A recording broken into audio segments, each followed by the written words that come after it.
Good morning, good morning. The time for convening has arrived. The Senate will come to order.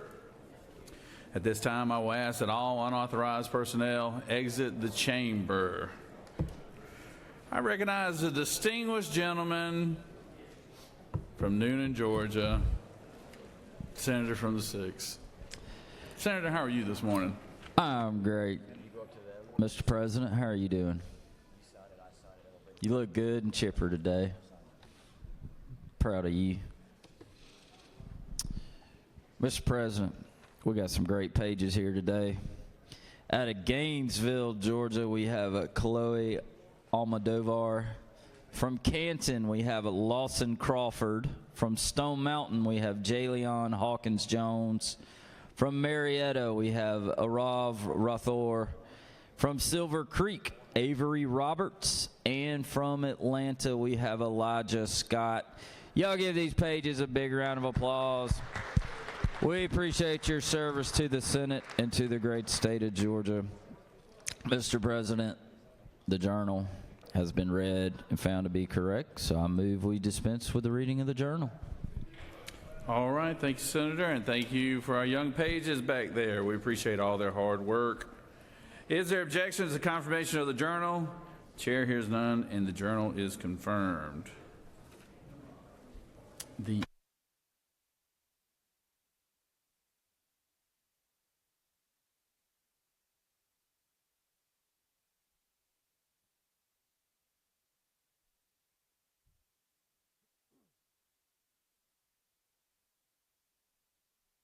first reading and references the Senate bills.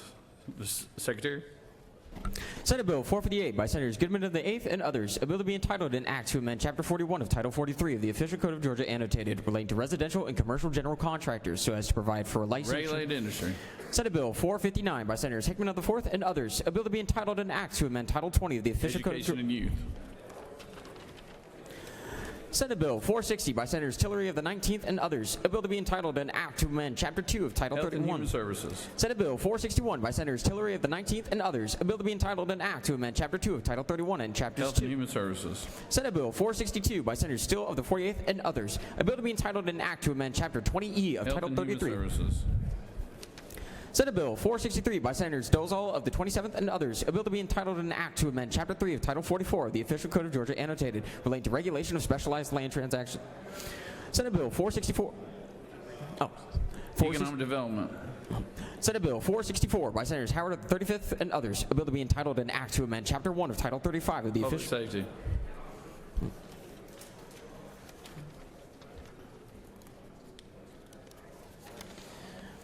Senate Resolution 697 by Senators Burns of the 23rd and others, a resolution recognizing and commending. Higher Education. Senate Resolution 698 by Senator Burns of the 23rd and others, a resolution recognizing and commending Dr. Ekaterina Higher Merkulova. Education. Mr. President, that completes the order.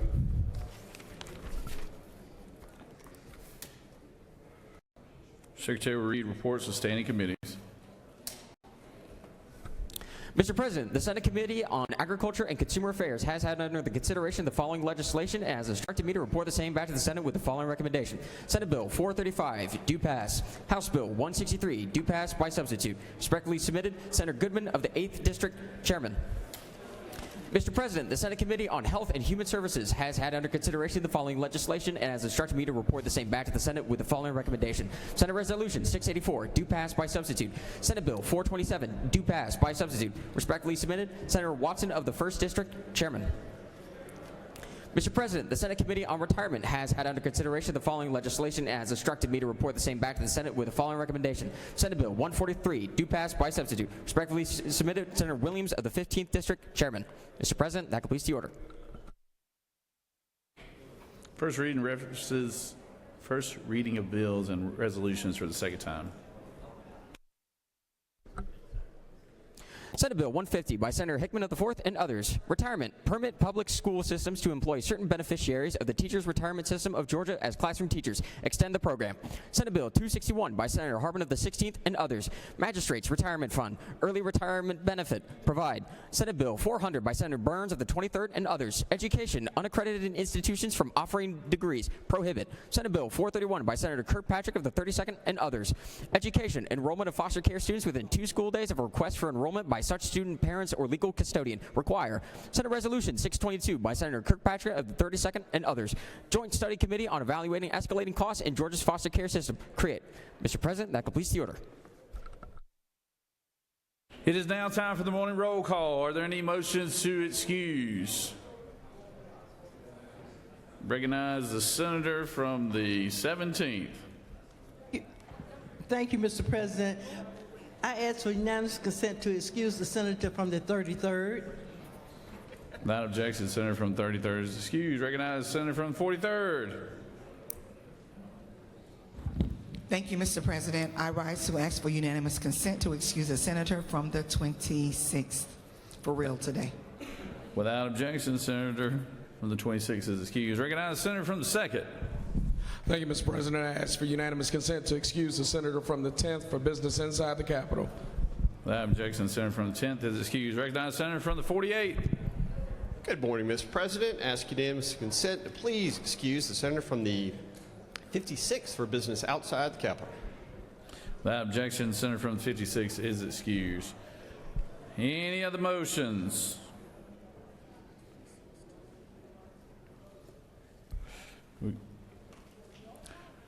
All right, Secretary will call the roll. Senators, signify your presence by voting the yea switch. Secretary will unlock the machine.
It is now time for our morning devotion, and I would like to call on the senator from the 16th to lead us in our pledge and introduce our pastor of the day. Senator? Thank you. Thank you, sir. If we will, the American flag. I pledge allegiance to the flag of the United States of America and to the republic for which it stands, one nation, under God, indivisible, with liberty and justice for all. State flag. I pledge allegiance to the Georgia flag and to the principles for which it stands, wisdom, justice, moderation, and courage. Well, good morning. I think you will, I'm excited. I have a friend for 30 years that's been speaking and talking about our godly heritage. And I believe that he's going to share some things with you today that probably you didn't know about, things I didn't know about. But David Barton is the founder of Wall Builders Ministries, a national organization highlighting America's true history and biblical foundation. Best-selling author, nationally recognized speaker, he's widely sought after for his expertise in historical and constitutional issues. His extensive collection of original founding era documents and decades of research have made him a trusted resource to legislators, educators, and media nationally. David and his wife Cheryl reside in Texas and enjoy their family with 3 grown children and 6 grandchildren.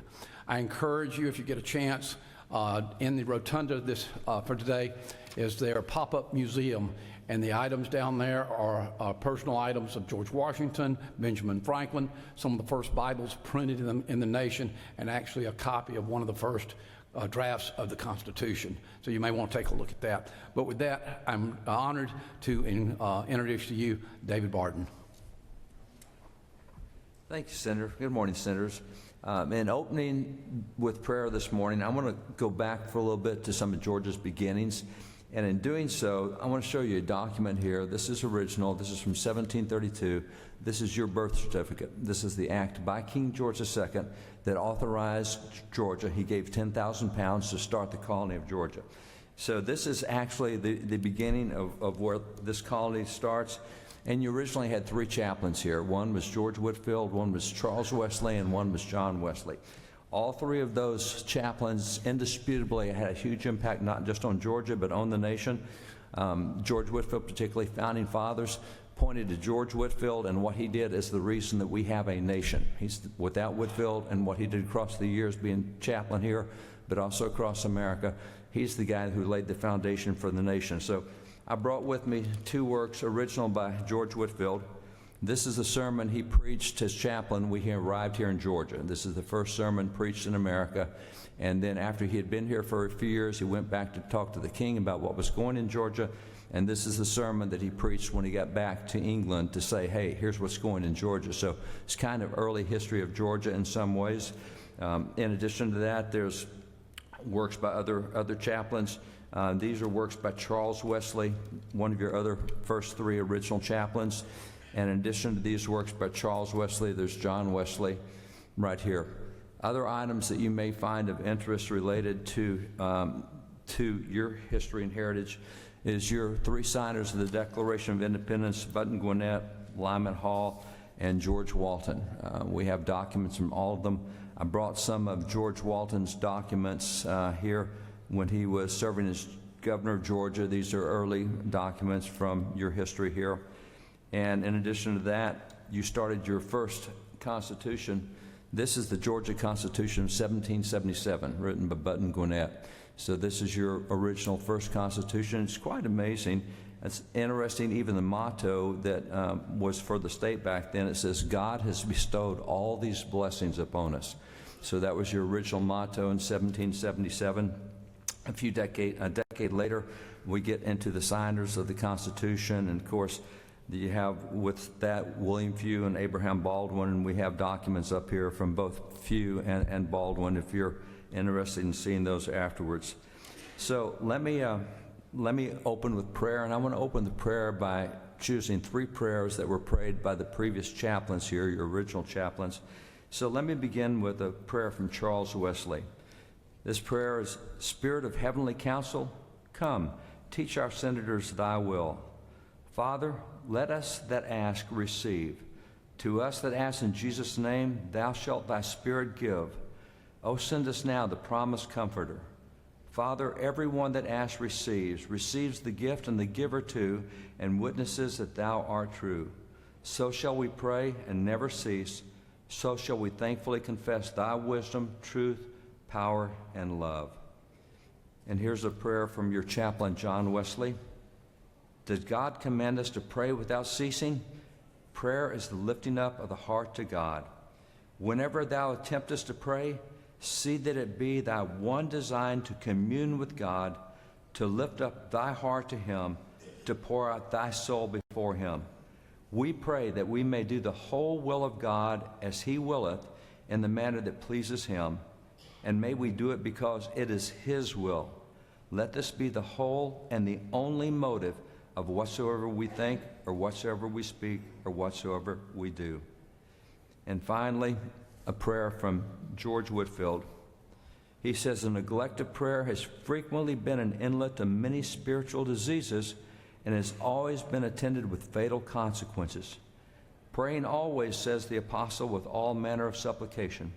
Watch and pray, says our Lord, that you enter not into temptation. He intends that our souls should be kept in praying frame. Prayer brings and keeps God and man together. Oh, believers, pray. Pray without ceasing. When you're about the common business of life, be much in prayer. Prayers will reach the very heart of God and return to you again, loaded with spiritual blessings. And I'll close by adding my prayer. Lord, we thank you for all the blessings you've bestowed here upon Georgia and its leaders.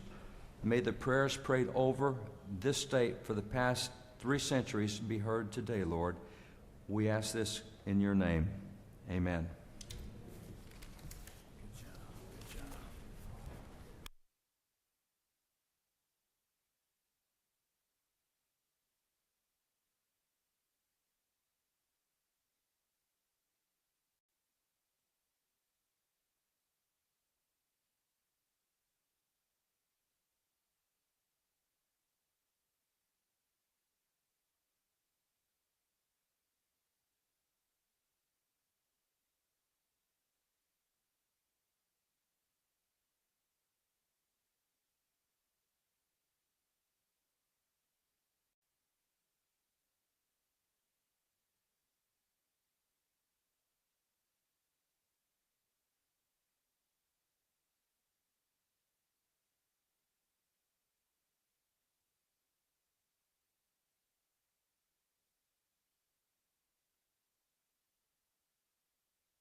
Are there any unanimous consents?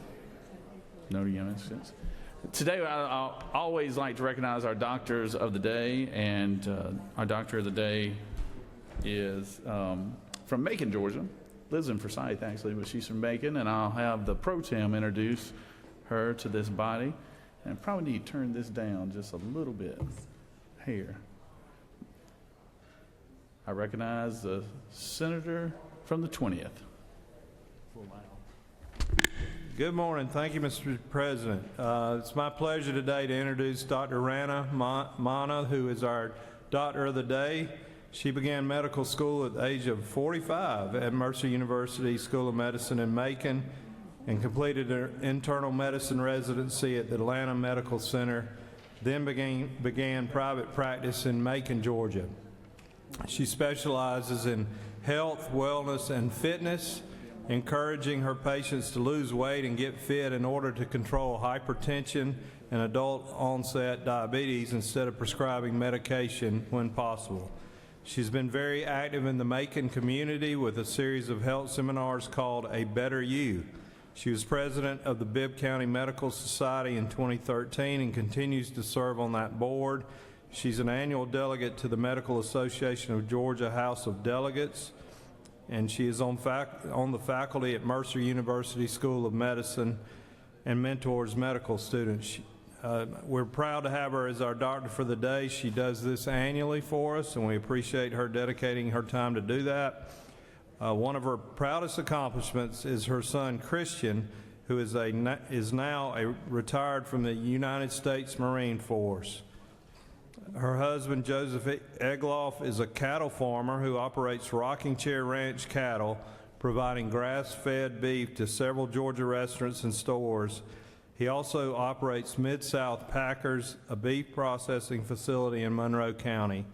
And I appreciate her being with us today. Introduce Dr. Mana. All right. Thank you so much. Thank you for having me today. I love this day more than any other because never in our doctors' lives do we get thanked for our service like we do when we come here. So it is my joy and honor to serve you today, to help you with your health and wellness, to answer any medical questions that you might have. And I let them tell my story about medical school starting late in life at age 45, simply because there's always somebody in the audience who thinks it's too late to do something.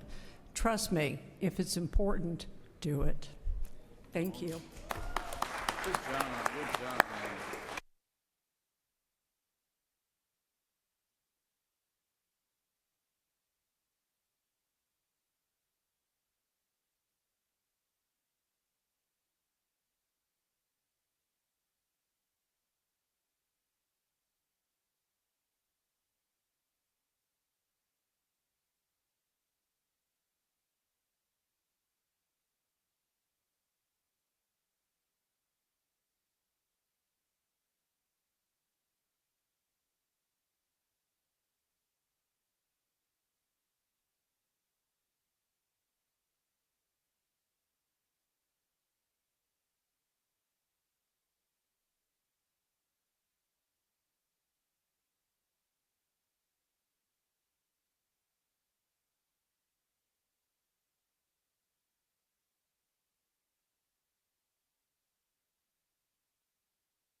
Does any senator wish to rise on a point of personal privilege?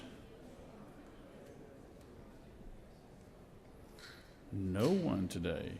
Oh, senator from the 14th.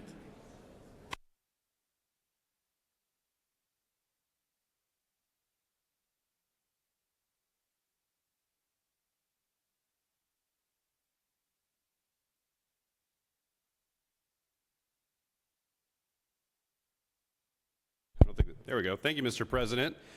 Today I rise to celebrate Black History Month with a moment from my Senate caucus. I want to celebrate the life of Bell Hooks. She was an author, feminist, activist, and scholar. She unfortunately passed in 2021, but has been celebrated for a long legacy of criticism and independent thinking. She was born to working-class parents in 1952, Gloria Jean Watkins.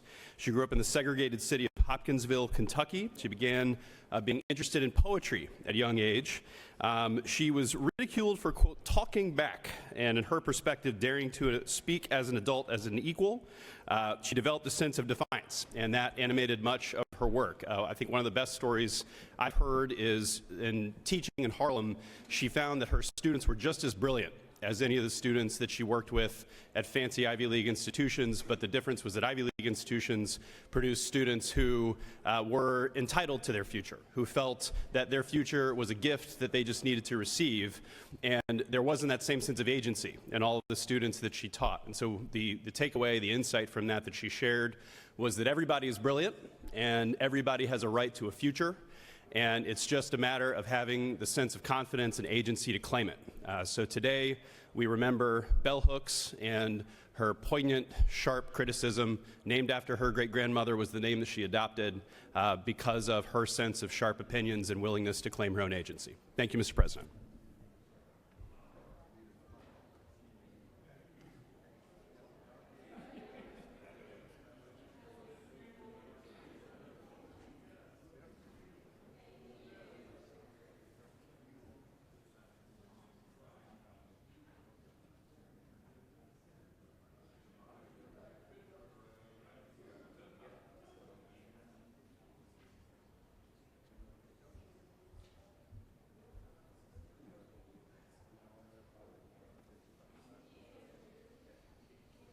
Thank you, Senator. Recognize the Senator from 32nd.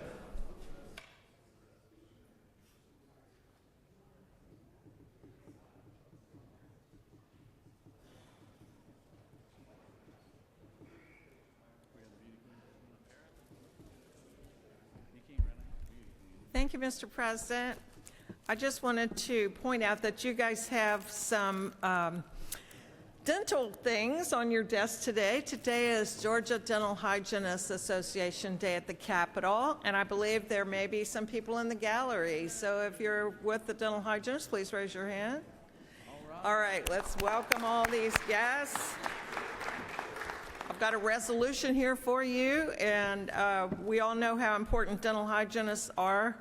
And just a couple pointers that I also said last year. One is, when you're brushing your teeth, you can stand on one leg while you're doing it, and it'll improve your balance. And the other thing you can do is, some people suggest that you sing or hum Happy Birthday while you're brushing your teeth. I prefer the chorus from Jolene, but making sure that you're staying there long enough. So anyway, thanks for coming to the Capitol today, and I yield the will. Thank you, Senator. I was wondering who that good-looking crowd was up there was. It's the dental hygienists. Let's give them a big round of applause again for being here today and all their hard work. Recognize Senator from 39th.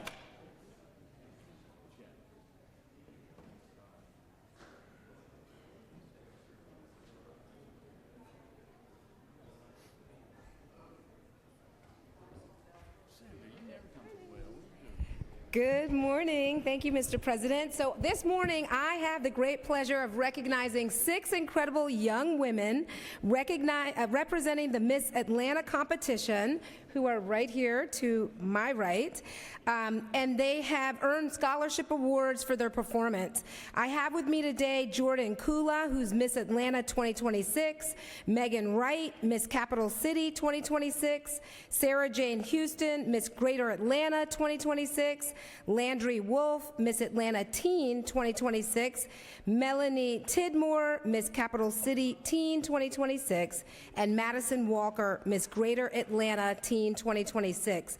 These young women will go on to compete at the Miss Georgia and Miss Georgia Teen competition in Columbus in June, and those winners advance to the national level.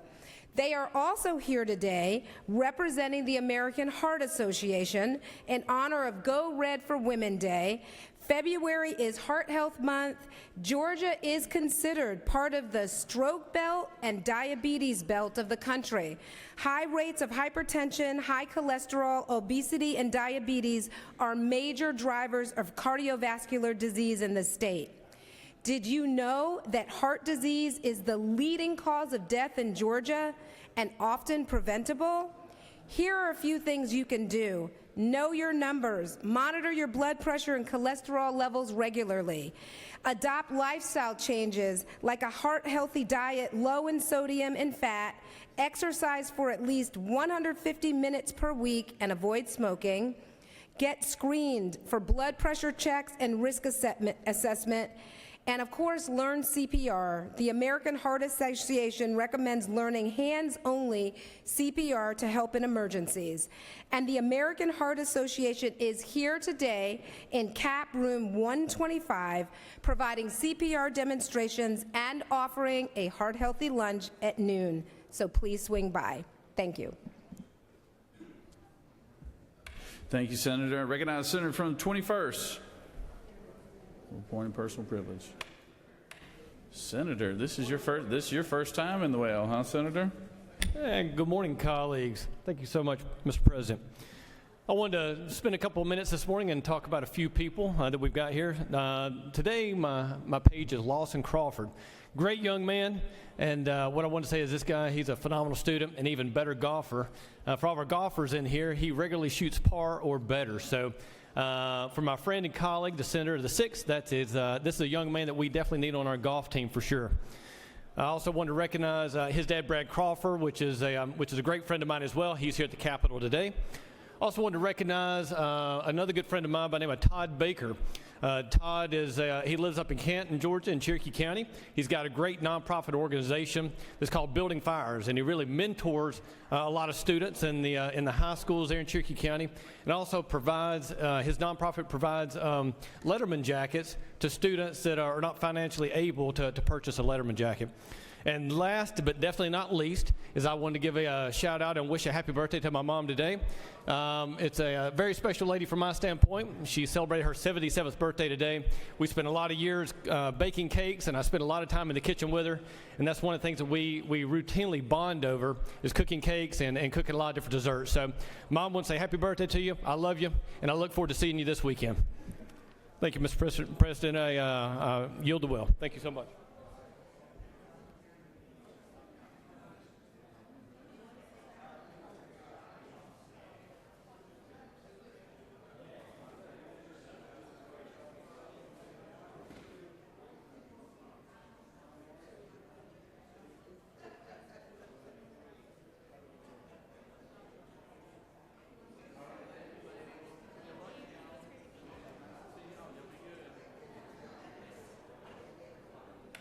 Recognize the Senator from the 34th.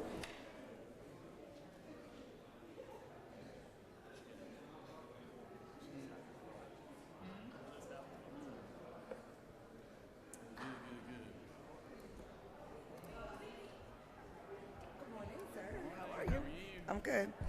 Good morning, Mr. President. I rise to recognize the Clayton County Chamber of Commerce, which is up in the gallery today. Just want to, the Chamber leadership, Clayton, their strength of the community through their works. They develop young, strong civil business leaders, their relationship expands throughout the community, the growth and purpose. The Clayton County Chamber of Commerce, the leadership cohort is with us today. Thank you all, ladies and gentlemen. Have a great day.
We have a very special guest here today. We have a young man that played many years in the Major League Baseballs, and he made his start here with the Atlanta Braves. I can remember very clearly watching a young Andrew Jones step up to the plate in a big game, World Series game, and I believe it was a home run hit, wasn't it, sir? And went 2 for 2 and 2 home runs in one game, and we knew a star was born that night. So we are so excited to have a recently named Hall of Famer here today with Andrew Jones. He got that big distinguished honor earlier this year. And we're very proud of him and glad to have him here. He had a long and very productive career. Played for the Braves, played for the Dodgers, played for the Yankees, played in multiple World Series, and just was a fantastic ball player. And I understand that he's even a better person than he was ball player. So that says a lot about him. So let's give Andrew Jones a very warm Senate welcome.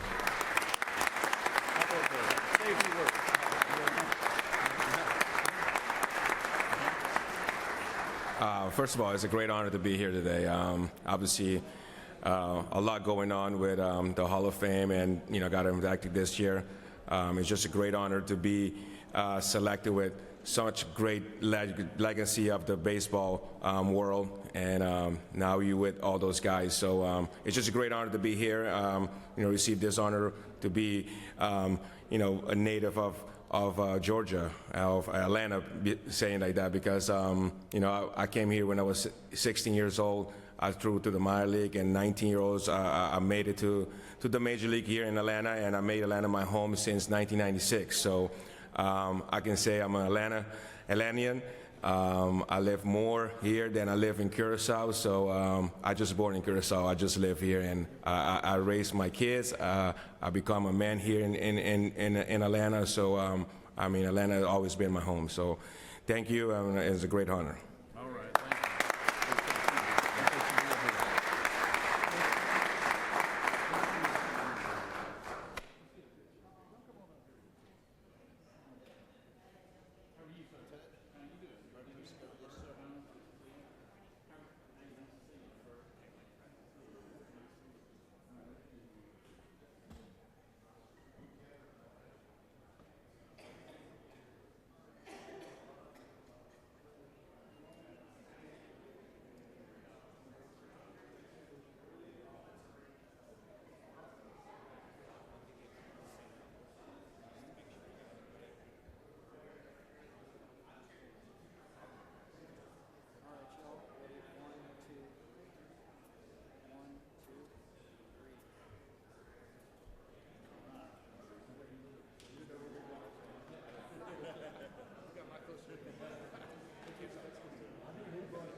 That's going to be a hard act to follow.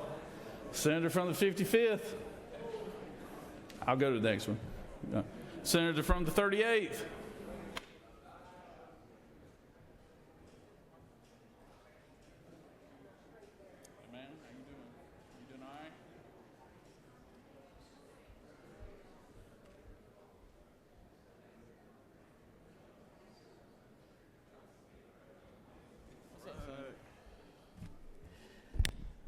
Thank you, Mr. President. Colleagues, on Tuesday, we talked a lot about affordability, and today I want to tell you a story. I got a call from a constituent whose health insurance costs went up by more than 12%. And we may hear 12% and think, oh, that's not too much. But when folks are struggling and barely making ends meet, that's a lot. And for someone to reach out to their elected representatives to share a story of not being able to make ends meet, we have to listen, and we have to take their concerns into full consideration and understand the impact of the decisions that we make here under this gold dome. His request was simple: stop wasting time and do something about health care for working families. Across Georgia, families are being stretched thin by rising health care costs and insurance costs, despite our actions last year. Premiums are climbing faster than paychecks, and too many hardworking people are being forced to make tough choices they shouldn't have to make between paying for care and paying their bills. Georgians have worked hard to build their lives in this state, and they don't deserve to have them upended the way that they are seeing it right now. When people go from paying $400 a month to $1,700 a month in premiums, you're forcing them to put a price tag on their health. At the end of the day, a tax cut means nothing when healthcare premiums swallow it whole. My constituent's story isn't unique, but it shouldn't be acceptable. Together, we can make sure health insurance coverage is fair, affordable, and dependable for every Georgian across this state. It's time for us to put politics aside and put Georgians first. So let's close the gap and pass Senate Bill 380. Mr. President, I yield the well.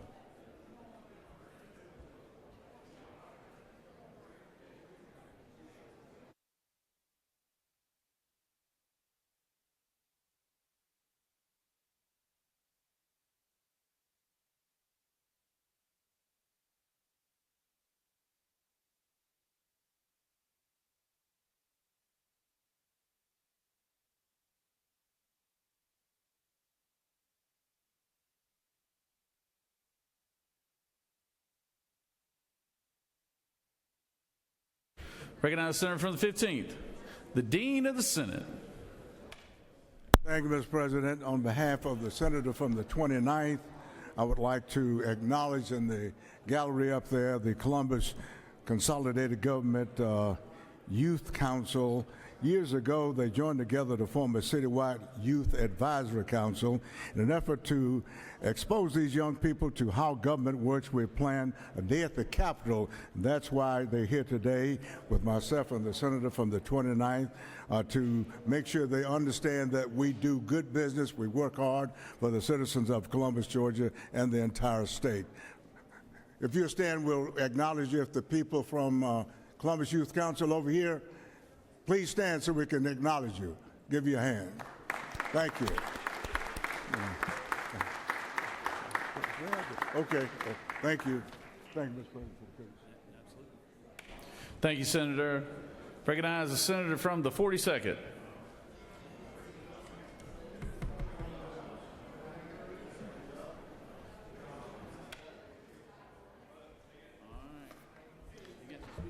I do, Mr. President. I was waiting for the bell to ring. You can ring it. Holding the whole Senate up. All right, well, if you ever see me come in the Capitol in the morning, you just see me coming in closer to 9 o'clock, looking a little bit worn out for the day. That's because most days I try to drop my kids off to school every morning. And today we have a great group in the gallery. I have two things I want to recognize. First off, a great group in the gallery that knows me more as Charles Willis and Beecher's dad. But we have Salem Christian Academy, a large group from our school down in McDonough, which I think, no offense to other schools in the area, Lieutenant Governor, but the #1 school in the south side of town, Salem Christian Academy. Good to have you all up here visiting at the state capitol. Welcome to your capital. This is half the group. The other half, I was told, still stuck outside. So honored to have you all up here today. If you don't mind recognizing them for me. Y'all stand up. Good to have you all at the state capitol today. So today is also Community Service Boards Day at the Capitol. If you know anything about community service boards, they are an instrumentality of the state, and they are nonprofits that work in our communities to tackle issues on mental health and also developmental disabilities and addicted disease, and to help our citizens struggling with these issues. They play such a very important role in our state. Last year alone, we had estimated 320,000 people in our state that experienced serious mental illness in the past year, and also 145,000 adults in our state with intellectual and developmental disabilities. And I appreciate the work these boards do, again, in the trenches, serving our most vulnerable members of our society. And I've said this from the well a few times, we are moving and working towards this being a state that can be the #1 state in the nation for mental health and addicted disease services, something we strive for every day, and also #1 state in the country for families with special needs as well. And I hope we'll keep working towards that every single year, and I appreciate these community service boards and the work they're doing in the trenches to serve our citizens. With that, Mr. President, I'll yield the well.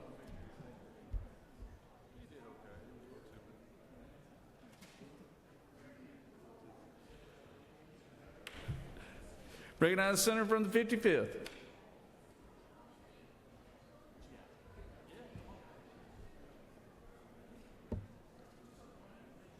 My distinguished colleagues, I rise today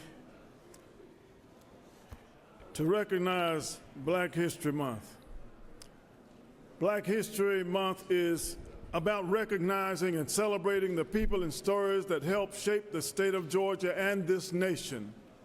Let me be clear. Black history is not separate from Georgia history. It runs alongside it. It's woven into its foundation. Georgia has been home to leaders who challenged America to live up to its highest ideals. Martin Luther King Jr., raised in Atlanta, showed the world the power of courage, faith, and nonviolence. John Lewis reminded us that democracy is never guaranteed. Andrew Young, also the ambassador, let us know that it is attainable only when ordinary people show extraordinary participation and courage. But Black history is also made up of countless names that never appear in textbooks. Teachers, laborers, parents, small business owners, men and women who showed up for one another and worked every day to build communities, strengthen families, and help create a nation that could endure. African Americans in Georgia have played a fundamental role in building communities, institutions, and movements that shape this state. Schools, churches, businesses, and civic organizations rose because of their vision, sacrifice, and determination. Their work that did not just benefit one community, it strengthened Georgia as a whole, this nation as a whole. And that legacy still matters today. Black history is not only about the past, it's about the responsibility we carry in the present. It's about continuing that legacy, shaping leadership, expanding opportunities, building communities where everyone has a chance to thrive. As a Black senator, as a senator kissed by the sun, serving in this Georgia legislature, I carry that legacy with me every day. Representation is more than a title, it's an obligation to listen carefully, an obligation to pass thoughtful legislation, an obligation to open doors and expand opportunities for all people we serve. And that's how we honor those who came before us, not only with words, but with action. And as we celebrate Heart Day today, American Heart, I think it ironic, and I will bring up one other person. When I visited Howard University, I lived in a place called Drew Hall. And I asked the question, where did this name come from? Drew Hall came from this guy, a great African-American physician who lived from 1904 to 1950. He was the one that developed this thing called plasma that allows all of us to live, to store blood. He was the one that developed ways to process and store blood plasma in blood banks. He directed the blood plasma program of the United States and Great Britain in World War II. And he was the one who resigned from that position after a ruling that the blood of African Americans would be segregated from those of other persons. He died on April 1st, 1950, and tragically because of a car accident, because of a lack of blood. The man that we celebrate because he allowed us to give blood for life, but he left this world without having the very thing that he died to help develop. That is the story. The story even goes further to say that he was denied admission at a white hospital, but that's controverted. But the bottom line is, we celebrate Black history because it is the American story. It is a story that we've learned to live together because we refuse to die as fools. God bless you. Let's celebrate Black history. Thank you. Thank you, Senator. I recognize the senator from the 43rd.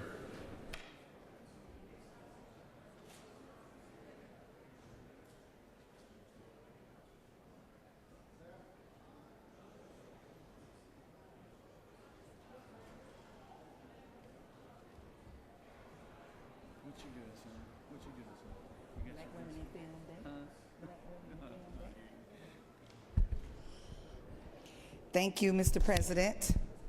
Good morning, colleagues. Today is Black Women in Film Day at the Georgia State Capitol. And I will highlight that the first Black woman to star in a major motion picture is Josephine Baker, who is widely known for playing the lead role in the 1927 French silent film Siren of the Tropics. While she holds this distinction in international cinema, other pioneers in the 1920s include actresses Evelyn Prier in race films and filmmakers like Maria P. Williams. Maria P. Williams is widely recognized as the first Black woman to write, produce, and act in her own film, The Flames of Wrath, in 1923. As a pioneer in early cinema, she established the Western Film Producing Company in Kansas City. Iconic Black women movie characters include pioneers like Dorothy Dandridge in Gone with the Wind, groundbreaking figures like Whoopi Goldberg in The Color Purple, action heroes such as Pam Grier in Foxy Brown, powerful portrayals by Angela Bassett in What's Love Got to Do with It, and our modern icons like Lupita Nyong'o, Black Panther, and Octavia Spencer in Hidden Figures, showcasing strength, resilience, and diversity across genres and eras. Thank you to the generations of Black women who came before us to lead the way and blaze trails for many others to pursue their dreams in film. Again, today, we recognize, but every day, we celebrate Black women in film. Thank you, Mr. President, and I yield the will. I pose for my picture, too.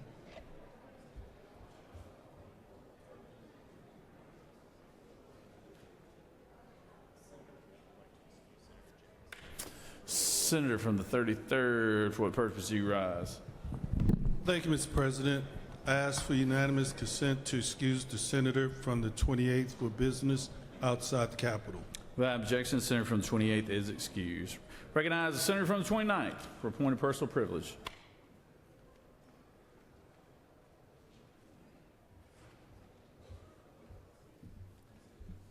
Thank you, Mr. President. Thank you, colleagues. You know, a lot of times we make light of when we get ready to come down here. People will say, what are you going to do in Atlanta this year? And you say, well, I'm going to go down there and do God's work.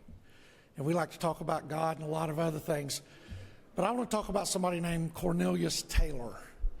A little over a year ago, Cornelius Taylor was living here in Atlanta, if you want to call it that, in an alley within the shadows of, without a doubt, the most iconic church in the United States of America, and probably the second most iconic house of worship in the world.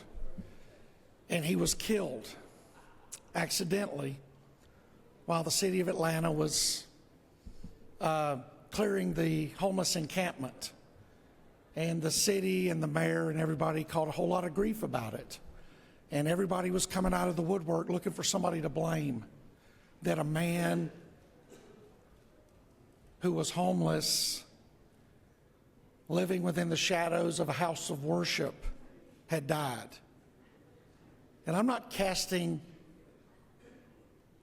dispersions upon that particular house of worship, I'm challenging every house of worship, every congregation, the men and women of faith who come down to this building and ask us for state funds to help them solve problems that they're not even asking their own congregation to take care of.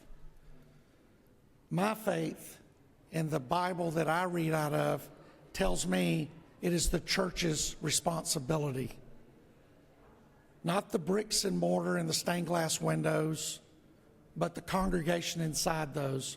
Whether you're in a church, whether you're in a mosque, whether you're in a temple, whether you're in any other faith, it is your responsibility to stand up and go out and take care of those less fortunate, those that find themselves trapped in a place that they cannot get out of, whether it's because of poverty, whether it's because of addiction, or no matter the cause. So where was the church that day? Where was the church when he started struggling? Where was the church when he ended up where he ended up? We know where they were afterwards. Churches have focused on themselves for too long. Congregations within those churches have focused on themselves for too long. We see all of it on television. We see all of it on live stream. Church is a place where we go to pick up the weapons we need to go out and fight the battle that we are called to fight. And that is the battle to go out there and take care of the widows and the orphans and those trapped in poverty, those who struggle with demons that we do not understand. Atlanta has always been known as a city too busy to hate. And I'm not casting dispersions on the city of Atlanta. I'm challenging every city in the state of Georgia. Do not become the city that depends on the government to do your job, and do not become the city that becomes too busy to care. And with that, Mr. President, I yield the well.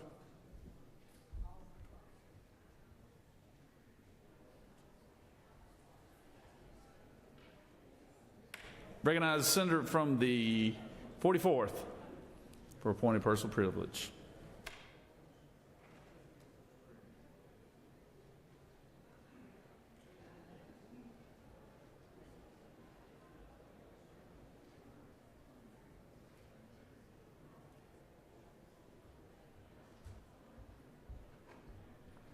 Thank you, Mr. President. Healthcare access is on the line here in Georgia and across America. Georgians are going bankrupt or giving up trying to find health insurance entirely, while Republicans in Washington play politics, refusing to extend the Affordable Care Act tax credits. 200,000 Georgians have already lost health insurance in the last month. 1.5 million Georgians could either lose insurance or see their premiums double or triple in light of Congress throwing Americans under the bus. Here in Georgia, our hospitals can lose $1.6 billion in revenue, deepening the dire financial situation that many are already in. With all of the chaos coming from Washington, it's more important than ever for our state government and leaders to step in to defend Georgians. Senate Democrats have proposed solutions to this crisis. SB 379 would create a state-based health insurance affordability program. This program would lower costs for those up to 400% of the federal poverty line and provide free health care for those up to 200%. Georgia Democrats have been fighting for years to expand Medicaid. SB 380 is still the best path forward to ensuring that millions of people can afford to see a doctor.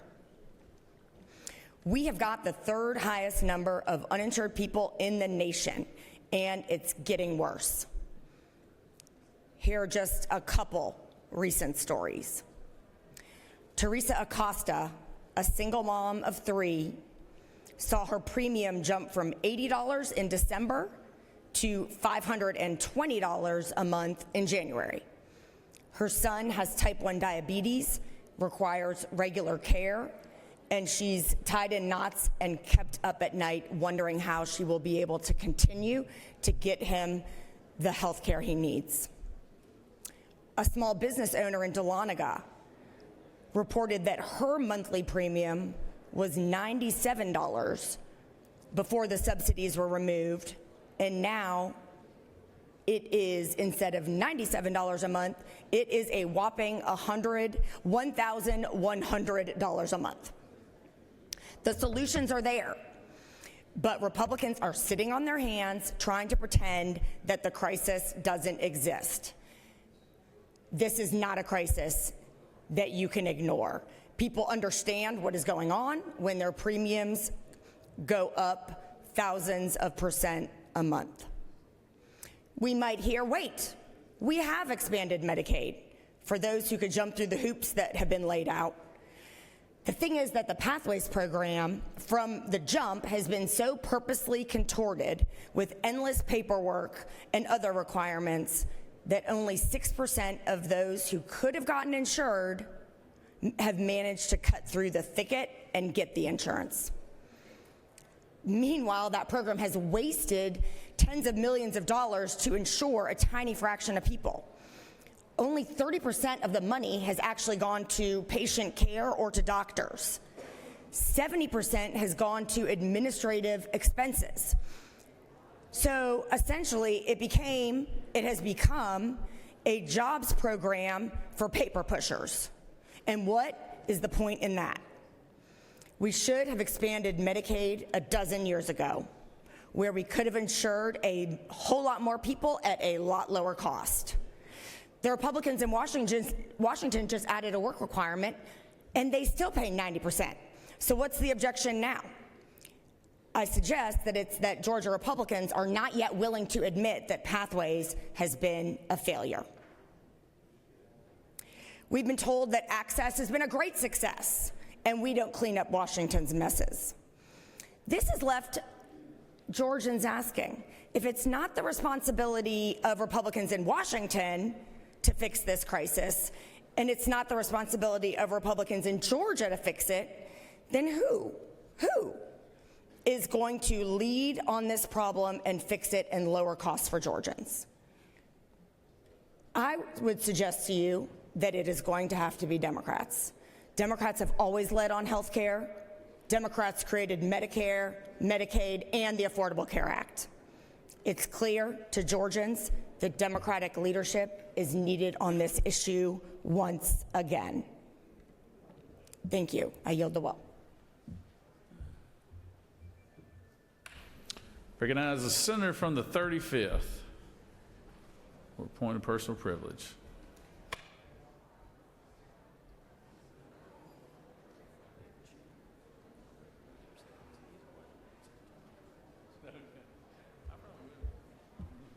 All right. Thank you, Mr. President. Good morning, everyone. Is it afternoon or morning? I'm going to read an excerpt from a book of a hero of mine, and I want to see if you'll be able to guess who this person is. Hint, this person is deeply connected to Martin Luther King Jr. I'm just going to read this portion of the introduction. And as I read this, I want you to imagine if somebody had to write a book about your life, what kind of words, what kind of phrases would they use? But I want you to just listen in to what somebody had to say.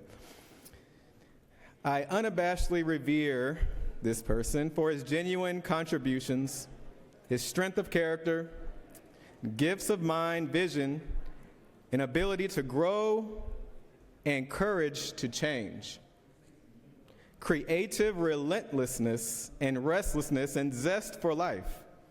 His stubborn moral courage, prophetic imagination, and deep commitment to social justice, boundless energy and eagerness to tackle new tasks, devotion to academic excellence, capacity for independence of thought, and critical judgment, single-minded commitment to the most precious and enduring values of the human enterprise, and a lifelong romance with the world of higher possibilities.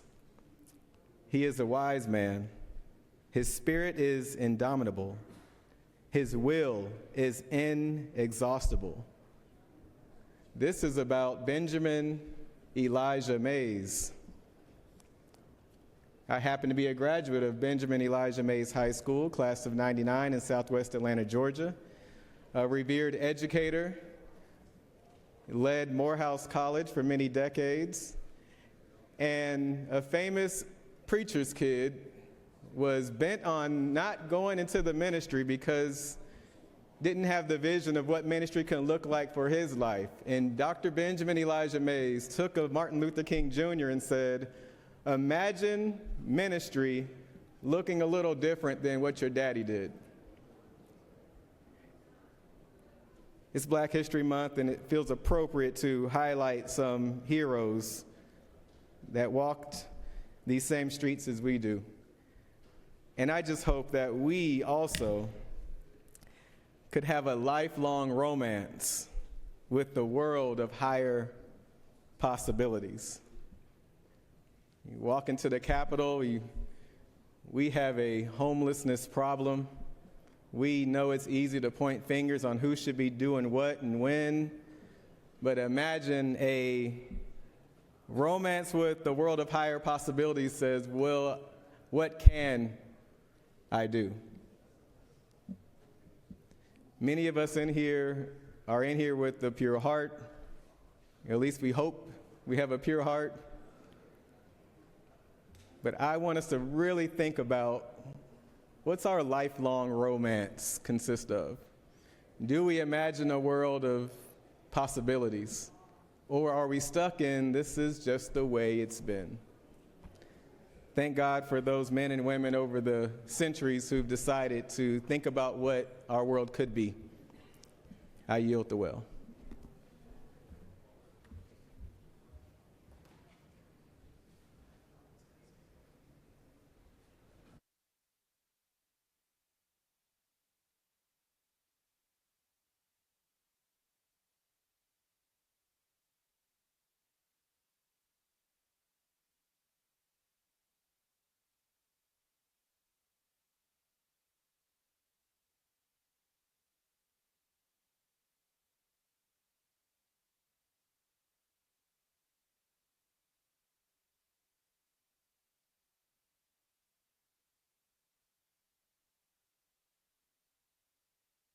Recognize the senator from the 54th.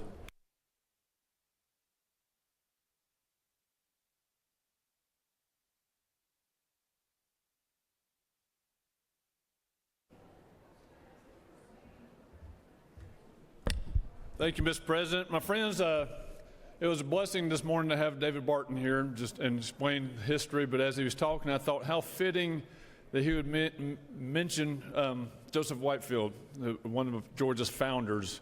Because see, that's where I'm from, is Whitfield County, named after Joseph Whitefield. And I love the history. Yes, there was a change in the spelling, but from Whitefield to Whitfield. But I've always been proud to be from Northwest Georgia. See, we are unique in the fact that we are often hear the Rust Belt in other states. Well, we are the manufacturing district of Georgia, and always have been. And I'm just very proud of what we do. Whether you be from Whitfield County or Murray County or Gordon County, we are the floor covering capital of the world. And I'm very proud to stand here before you. And each year Dalton has their Dalton Day. And today I come to the well proudly to tell you that today is Dalton Day. And we invite each and every one of you to come down to the freight depot at 4 o'clock this afternoon, because, as I say every year, and you get a rug, and you get a rug, and you get a rug. But being that this is the 250th anniversary of our state and of our nation, I am proud to display this year's Dalton Day rug, and it's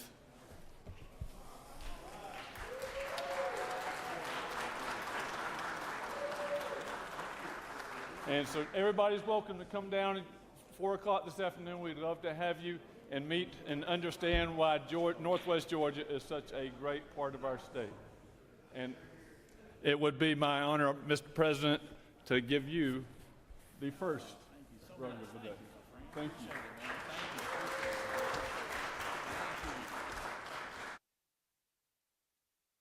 I appreciate that, Senator, and we do appreciate good folks of Dalton, Georgia, always providing us with these rugs, and then we appreciate the industry and what it provides as far as for the state economy as well. So thank you, Senator. I appreciate that very much, and I know everybody would be happy to see you coming today. So I recognize the Senator from 36.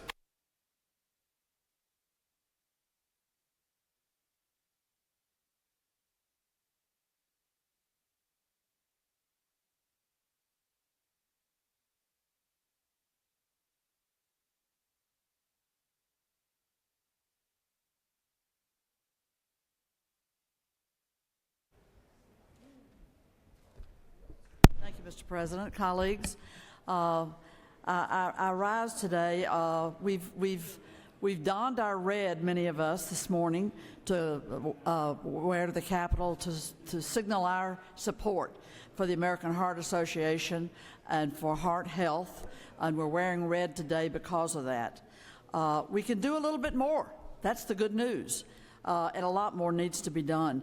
Unfortunately, over there at the CDC, the tobacco cessation programs were shut down that were accomplishing something and making a difference. Programs were shuttered and staff were let go, and that remains an issue before us, is to be sure that they're back in business doing tobacco cessation. There's a bill that we can support, House Bill 506, to help people quit tobacco. Now, I'm not speaking in the abstract. I'm a former smoker. My daddy was a lifetime smoker, and the smoking damaged his heart, and we lost him when he was still in his late 60s. Just had retired and wanted to enjoy a nice retirement, but that was not to be. Thanks to lifelong use of tobacco. I was smoking when I came to the legislature. I went through the battles of smoking. We started smoking behind the bleachers in high school at cheerleading practice.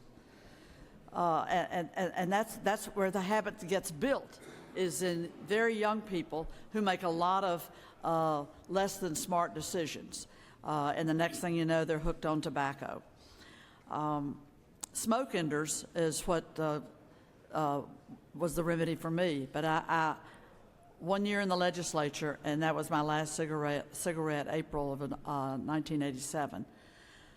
Right now, we can provide a great assist to people in Georgia who need help to quit smoking.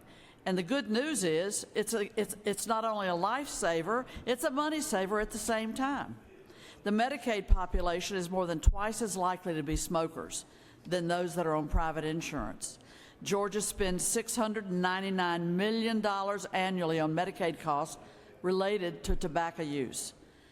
If 1% of the Medicaid population quit smoking, it would save Georgia $38 million the very next fiscal year. These are compelling numbers, aren't they? Right now, we've got barriers for tobacco cessation programs for those who need it most. And that's what House Bill 506 would do.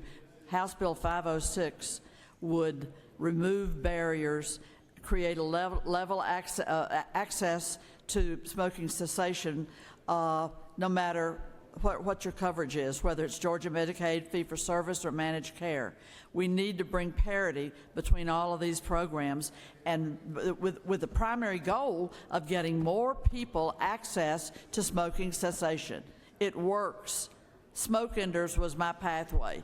There are many programs, but right now, and increasingly, there are meds that you can take as well. But counseling, as an individual and group counseling. very valuable. The point is, we have a structure right now that's not working to maximize the benefits of smoking cessation. And I would dare say most of us are unaware of that fact. House Bill 506 gives us an opportunity to do the smart thing, save money, save lives, and really give a second life to those who have been caught up in the dreadful addiction to smoking and tobacco use. Thank you for your attention to this. I say while we wear our red today, let us then stand together, party considerations aside, and pass HB 506 to remove the barriers to tobacco cessation that are there currently in our system. Thank you very much for your attention. I yield the well.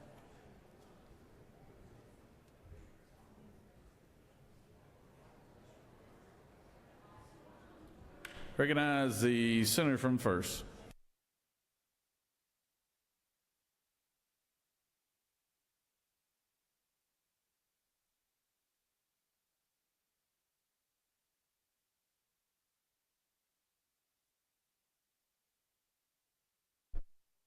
Thank you, Mr. President. Just points of clarification. So the chaplain was talking about Reverend Whitfield in Savannah, Georgia, and the senator from the 54th was talking about Whitfield County. I'm not sure they're the same, but Whitfield in Savannah is spelled W-H-I-T-E-F-I-E-L-D. And we pronounce it as he pronounced it, Whitfield. And he was the clergy from the church that I go to, Christ Church. Other points of clarification have to do with the state of health care in the state of Georgia. So let's just talk about the very successful waiver that we did that's called Access. We did that under Governor Kemp's first two bills carried by the senator from the 19th, I believe, and appropriations chair. At the time, he was the governor's floor leader, and that's called Access, and that's 100% up to 400% of the federal poverty line. So basically, just over $17,000 for a single person and up to $70,000 for a single person in the 400% federal poverty level line. A great success, over 700,000 people. Stacey Abrams estimated there were 400,000, and it was 700,000 actually. A great number, covered under Obamacare. And Obamacare is what we're at right now. Under the emergency health orders under President Biden, folks were paying zero. And I just think that's wrong. Personally, I think even a person with at 101% of federal poverty level should pay something. I think we all should have skin in the game because health care is not free. Hospitals pay mortgages, hospitals pay bonds, health care workers have mortgages. But the point I was making is that the max under Obamacare that anyone could pay for their premium in Access was 8.1%. And yes, it has gone up to 8.2%, the max. So 8.2%, thank you, Mr. President, 8.2% of your salary, of your income. So basically, the $70,000 person at the 400% level would pay $478 a month. I think it's important to have health care. I think that is important to carry. And then the last I want to just discuss real quickly, 100% on down, which is called Pathways, hopefully out of poverty, because you should not want to earn $16,000 a year and stay in poverty. But you are afforded Medicaid, and that is what is done. Of course, the misnomer of work is what the press uses and the other side of the aisle uses relating to the work requirements. Let's talk about that. Work requirements, 20 hours a week of work or 20 hours of volunteer work, go to your YMCA and cut the grass, or go to vocational technical school or go to college. And we just put in a waiver that if you have a 6-year-old child, then you would be eligible also. But what was done in the One Big Beautiful Bill took that up to 13 years old, and that's what we'll be going to also. Again, we are an example for the nation. Those that did do Medicaid expansion, that's what they'll be doing also. Thank you very much. I yield the well.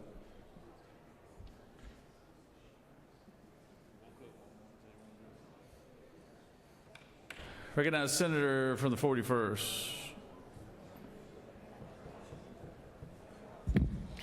Ask for unanimous consent to excuse the senator from the 22nd. Thank you, Mr. President. All right. Without objection, the senator from the 22nd is excused. Does any other senator wish to rise on a point of personal privilege? You have a consent calendar of privilege resolutions. Does any senator wish to remove a resolution from the consent calendar? Is there objection to the adoption of the resolutions on the consent calendar? Chair hears none. The resolutions on the consent calendar are adopted. Are there any motions to withdraw or commit?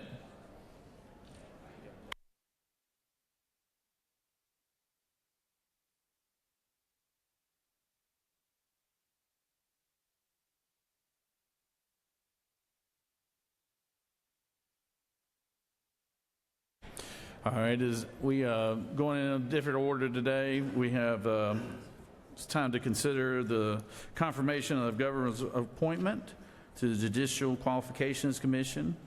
The Honorable Richard Hyde. Secretary, read the caption.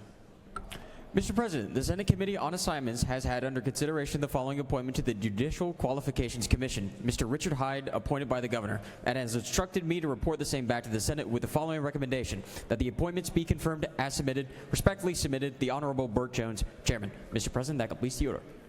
I recognize the Majority Leader. Mr. President, I move that the appointment of the Honorable Richard Hyde to the Judicial Qualifications Commission be confirmed as submitted. The Majority Leader has moved that the confirmation of the Honorable Richard Hyde be accepted without objection. Is there objection? Senator, would you like to speak to your motion? Senator Waves, is there objection to the motion? All those in favor of the Majority Leader's motion will vote the yay switch. All those opposed, no. Secretary, open the gate.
On the confirmation of the JQC appointment, the yeas are 48, the nays are 0, and this motion has prevailed.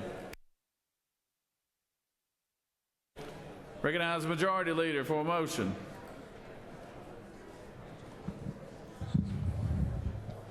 Mr. President, I ask unanimous consent that the following bills be engrossed: SB 403 and HB 414. Secretary, read the caption. Senate Bill 403 by Senators Kirkpatrick of the 32nd and others. A bill to be entitled an act to amend Article 5 of Chapter 12 of Title 44 of the OCGA relating to disposition of unclaimed property so as to provide for exceptions to when property is presumed abandoned, to provide for abandonment and liquidation of virtual currency, to authorize delay of publication of notice on the Georgia Unclaimed Property List under circumstances, to provide for methods of payment of claims, to waive the requirement of a probate court order for claims of heirs under circumstances, and for other purposes. House Bill 414 by Representative Jones of the 25th and others. A bill to be entitled an act to amend Chapter 5 of Title 21 of the Official Code of Georgia annotated relating to government transparency and campaign finance so as to revise the definition of person to include certain non-residents of the state, to provide the State Ethics Commission with supplementary investigatory powers related to persons, documents, or information located outside of the state, to revise venue provisions to address out-of-state persons, to provide for related matters, to repeal conflicting laws, and for other purposes. Mr. President, that completes the order.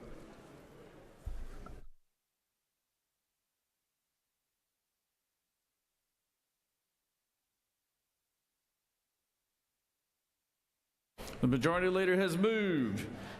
Is there objection? We got an objection from the Senator from the 2nd and the Senator from the 41st. I thought we were all going to get along today. All right. Would you like to speak to your motion, Senator? Senator Waves, would anybody like to speak in opposition? All right. We'll just put it on the board. Put it on board. All those in favor of the motion will vote yea. All opposed, nay. Secretary, unlock the machine.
On the motion of engrossment, the yeas are 29 and the nays are 20, and this motion has prevailed.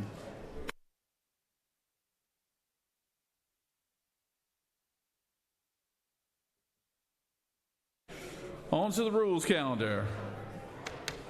Secretary, read the caption for Senate Bill 239. Senate Bill 239 by Walker of the 20th and others. A bill to be entitled an act to amend Article 1 of Chapter 18 of Title 43 of the OCGA relating to funeral directors and establishments, embalmers, and crematories so as to remove the requirement that funeral directors be licensed embalmers, to provide for related matters, to repeal conflicting laws, and for other purposes.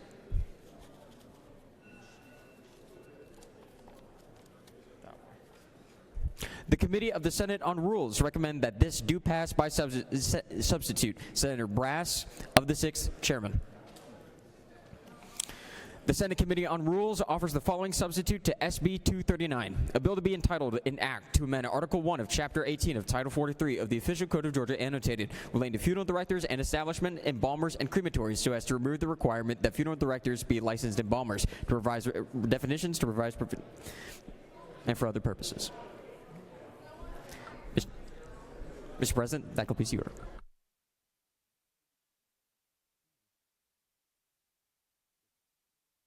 Recognize the Senator from the 25th.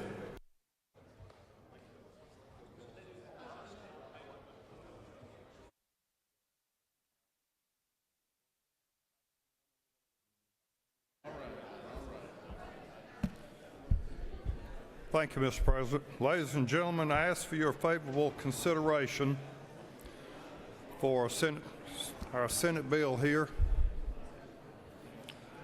This splits the license of funeral directors and embalmers. It does not dilute requirements for licensure on either part.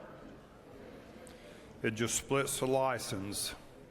This would allow an out-of-state couple that would move to Georgia and one of the spouses happens to be a licensed funeral director in another state.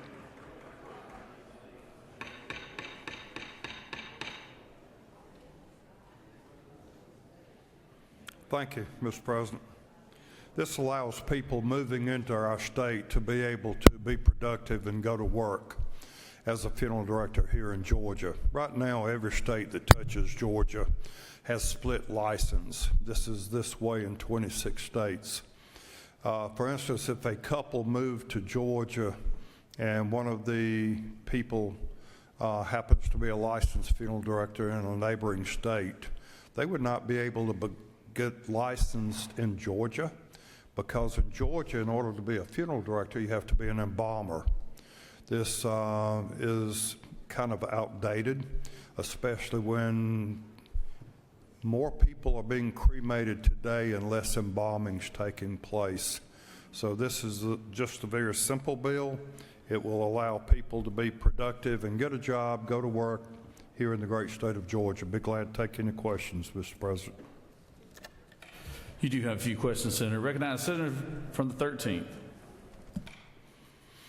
You? I do. Senator, are you an expert on embalming and funerals? I would think so after 54 years. I'm glad you said 54 years. This brings me into my question. I read your bill, and I voted for your bill, and I support your bill, but I'm a little confused about your bill. It says no less than 15 times in your bill, dead human bodies. Now, do you all work on live humans? No, sir, we don't. Is there a reason it takes 3,120 hours and 18 months to figure out that they got to be dead human bodies? No, it just figures out what to do with them. There we go. So the situation is this simple. You teach them you can only work on dead human bodies. That is correct. Senator, I yield. Thank you. All right. Thank you very much. Mr. President, if there's no other questions, I'll yield the will. I ask for your favorable consideration. Thank you. The senator has yielded. Would any other senator wish to speak for or against the measure? Senator from 33rd? Yes, senator has yielded. Chair hears none. Is there objection to the previous question being ordered? Chair hears none. The previous question is ordered. Question is on the adoption of the committee substitute. Is there objection to the adoption of the committee substitute? Hearing none, the committee substitute is adopted. Is there objection to agreeing to the report of committee which is favorable to the passage of the bill? Chair hears none. The report of committee is agreed to. Is there objection to the main question being ordered? Chair hears none. The main question is ordered. Questions on the passage of the bill by substitute. All those in favor will vote yea. All opposed, nay. Secretary, unlock the machine.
On the passage of the bill, the yeas are 50 and the nays are 0.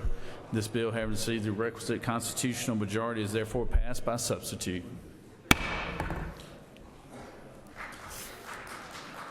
All right. All right, Senate Bill 403. Secretary, read the caption.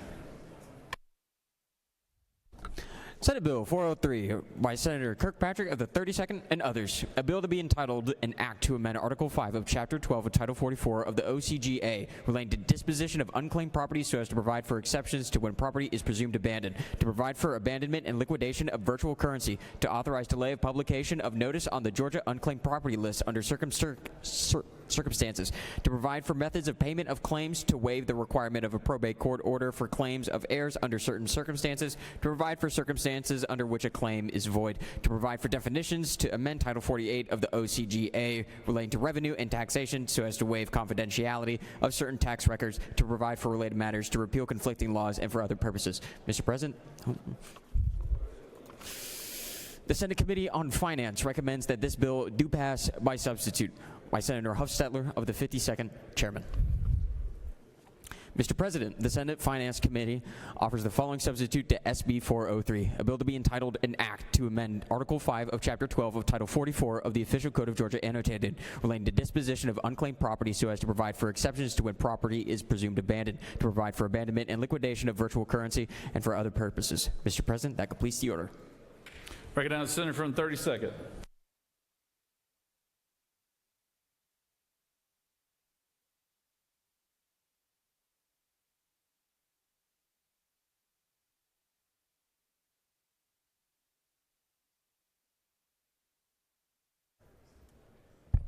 Thank you, Mr. President. This bill deals with unclaimed property held by our state Department of Revenue. This is an agency bill that I've been working on for several months after I sort of accidentally found out that I had a small amount of unclaimed property. Subsequent to that, I found out that there's currently $3.3 billion with a B dollars in the custody of the state that's unclaimed property. And these properties end up there for different reasons. Maybe an inheritance issue, it could be an insurance policy, or a forgotten bank account. Many Georgians are not aware that they have unclaimed property, and the current process for getting it from the department is cumbersome. I'm guessing each of you has constituents who have unclaimed property who don't even know to ask. Since I presented this bill in committee, a number of people have told me that they found unclaimed property in varying amounts on the DOR website, and I expect that website to get very busy. The goal of this bill is to return more money to Georgians faster, with fewer forms, less costs, and fewer administrative barriers. This bill does the following. It establishes an exact match program to automatically return small amounts of unclaimed property to owners using tax records, no claim form required. It allows virtual currency to be legally reported and remitted as unclaimed property. It streamlines heir claims by allowing small estates to be paid using a small estate affidavit instead of probate. It requires stronger holder outreach before property is turned over to DOR, helping to return the money before it ever becomes unclaimed property. It allows the state to permanently take ownership of very small or long abandoned unclaimed property, and we're talking about 25 years. Improves timing and accuracy of the Georgia unclaimed property list by allowing delayed publication until the property is actually received by the state. This bill will help get money back to Georgia citizens, and I appreciate the cooperation of the Department of Revenue and the Governor's Office on this agency bill to help our constituents. And with that, I'd be happy to answer any questions and would ask for your favorable consideration. You have no questions, Senator. Thank you. I yield. Does any other senator wish to speak for or against the measure? Chair hears none. Is there objection to the previous question being ordered? Chair hears none. The previous question is ordered. The question is on the adoption of the committee substitute. Is there objection to the adoption of the committee substitute? Hearing none, the committee substitute is adopted. Is there objection to agreeing to the report of committee which is favorable to the passage of the bill? Chair hears none. The report of committee is agreed to. Is there objection to the main question being ordered? Chair hears none, and the main question is ordered. The question is on the passage of the bill by substitute. All those in favor of the bill vote yea. All opposed, nay. Secretary, unlock the machine.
On the passage of the bill, the yeas are 50 and the nays are 0.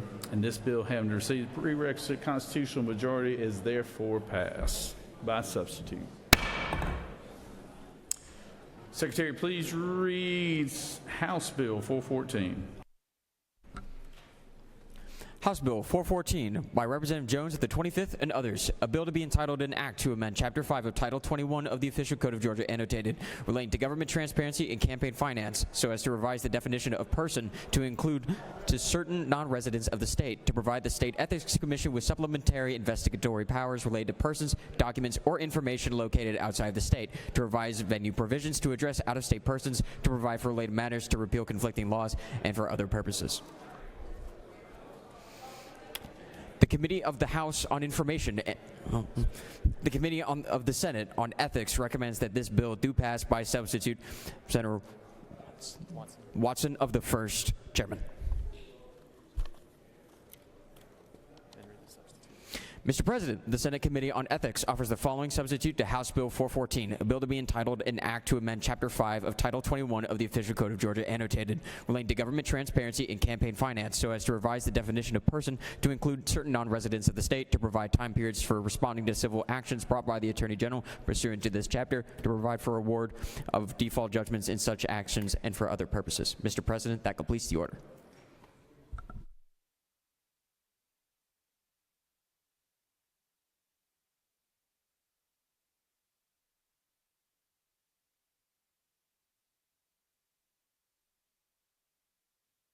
Recognize the senator from the 25th.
I apologize. It's the senator from the 29th. They wrote the 25th on my paper, Senator.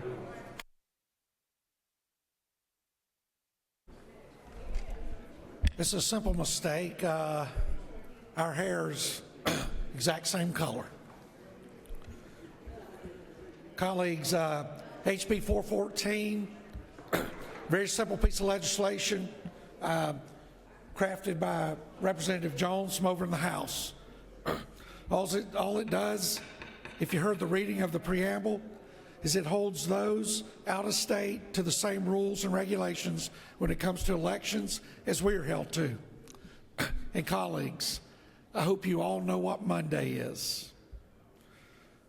Monday is the last day to get your disclosure in. It'll be looked at to make sure it's transparent. It'll be reviewed to make sure everything is right. And if it's not, there'll be sanctions and ramifications because of our failures. All we are attempting to do in HB 414 is to hold those outside of the state of Georgia who choose to participate in our elections through campaign contributions to the same standard. It gives our friends in state ethics the opportunity to subpoena someone outside of the state. It gives them 30 days to respond, and the jurisdiction of that case will be here in Fulton County. It is what we refer to many times as the long arm of the law. It gives them the opportunity to go outside of our state and address individuals who choose to come into our state with their money or their influence.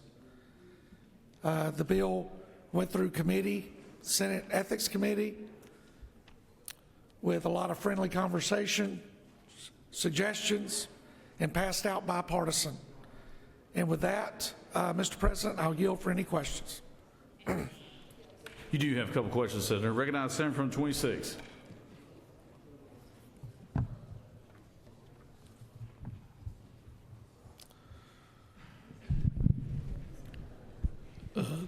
Thank you, Mr. President. Would the gentleman yield?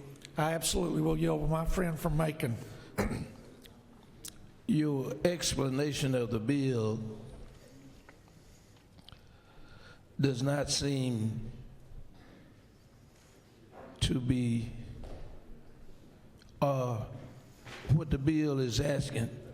What are you looking for? If you do campaign disclosure, you got to put where the money comes from and the address where you got it from. What it is, it's looking for disparities. So if somebody outside of the state of Georgia decides they want to give money to State Senator Randy Robertson, and they do not provide all the information, or I do not provide all the information about the individuals that I receive those contributions from, and if it raises the antennas or the concerns of the Georgia Department of Ethics, then they have the opportunity to send a subpoena outside of the state. Let's say that money comes from Florida.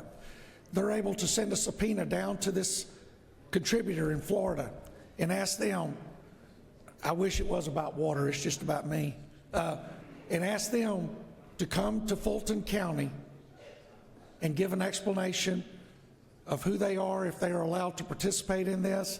What it is, there's a lot of people giving a very little bit of information about campaign contributions who want to come into Georgia and influence our elections. We've seen it happen year after year after year after year, and all we are attempting to do is hold those out-of-state actors to the exact standard that we are held to within the state of Georgia. Gentleman, further you? Absolutely. It seems as though you're kind of contradicting yourself. I mean, we get money like from Publix. That's out of Lakeland, Florida. They absolutely are. And when you put down the denomination of the amount of money you got, you also have to put the address where it came from. That's right. So what is the rationale for this bill when on your campaign disclosure, when you put the money in that you receive, you also had to put the address of where that money came from? Senator, I've explained the rationale twice. What I'll explain to you once again is there are bad actors who choose to influence Georgia elections, and they do it through nefarious ways. And it gives the ethics, should concern rise to that standard, the opportunity to subpoena those individuals and to come in here. Because I'm sure, as you know, there are people that will use other avenues. Now, the contributor that you're discussing out of Lakeland, Florida, I believe in the past they have actually contributed to my campaign. And what I have provided in my disclosure is every bit of the details of that individual, not just an address in some cases, other things, along with copies of the checks, and to make sure they have copies of my W-9s or whatever else they need. So we're just holding people outside of the state to the same standards, because the example you gave is a good actor. This is to go after those who choose not to be good actors. That is why we refer to it as the long arm of the law, so that we're able to reach out and prevent people outside of the state of Georgia from having undue influence in the state of Georgia while attempting to hide their identities. Recognize the senator from the 20th. Thank you, Mr. President. Would Senator yield? Yes, sir. I yield to the President Pro Tem. So when we file our campaign disclosure reports by midnight on Monday, we're held to a high standard of transparency and compliance with the State Ethics Commission. Is that correct? The gentleman knows of which he speaks. And this simply gives the State Ethics Commission the tools to hold out-of-state entities that are participating in Georgia elections to the same standard that we are held and the citizens of Georgia are held to. It gives them a tool to hopefully do that, rather than having to rely on the goodwill, I guess, of a attorney general or a DA or something in another state. It gives them a legal tool to file a subpoena here in the state of Georgia on an out-of-state entity, and then turn that subpoena over to that state, like state of Florida, for example. Have a subpoena issued in another state, is my understanding. Is that correct? It absolutely does that. We have had many of our colleagues in the House and over in the Senate at times run afoul of ethics because of unintended mistakes on disclosures. And our friends correct the mistake, pay the fine, and move forward. And all we are doing is making sure that those who are outside the state of Georgia are held to the exact same standard as we are. Myself, so concerned about my disclosure every time, I've hired someone who's an expert to do all of my deposits and do all of my disclosures, because I appreciate the ethical hammer that is above all of our heads, that hold us to the standard that the citizens who elect us expect us to adhere to. And all we're asking is that others be held to that same standard who are not residences of this state. And in many cases, what we are exactly doing is telling them that they must meet that same standard as a contributor here in Georgia wants to give a Georgia State Senate candidate a contribution. Thank you, Senator. I appreciate you bringing this good bill. Thank you, Mr. President Pro Tem. Recognize the senator from the 41st. Wave. With that, you have no more questions, Senator. With that, Mr. President, I ask everyone, let's hold everybody to the same standard the 56 of us are held to. And with that, Mr. President, I yield the well. Recognize the senator from the 42nd.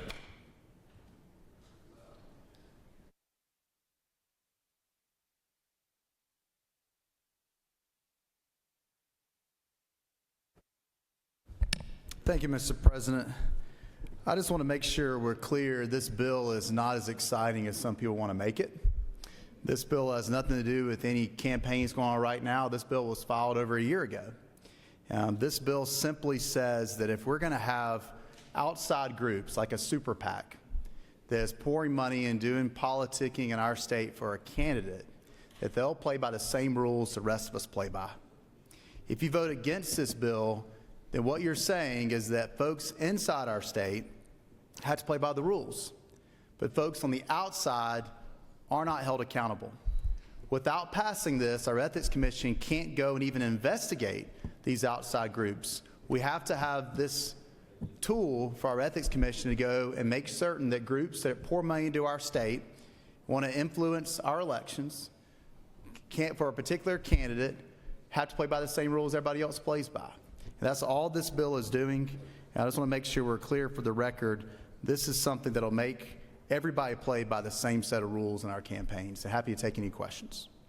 You do have one question, Senator. Thank you. Recognize what? Yes, Senator is yielded. Yeah. You do have one question, Senator.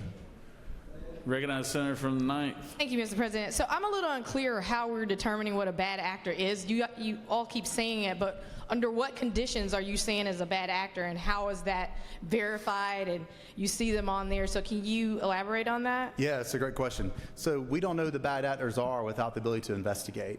So right now, without this bill, our Ethics Commission can't even determine whether or not someone technically is a bad actor. They can't go and subpoena records. They can't go and do a complaint. So someone's not following our rules. We have certain disclosure rules. We have certain things you have to put on notices when you do ads, of course. If a group is not complying with that, without this ability, if they're outside of our state without this bill, we can't even figure out whether or not they are a bad actor. We're not changing the rules.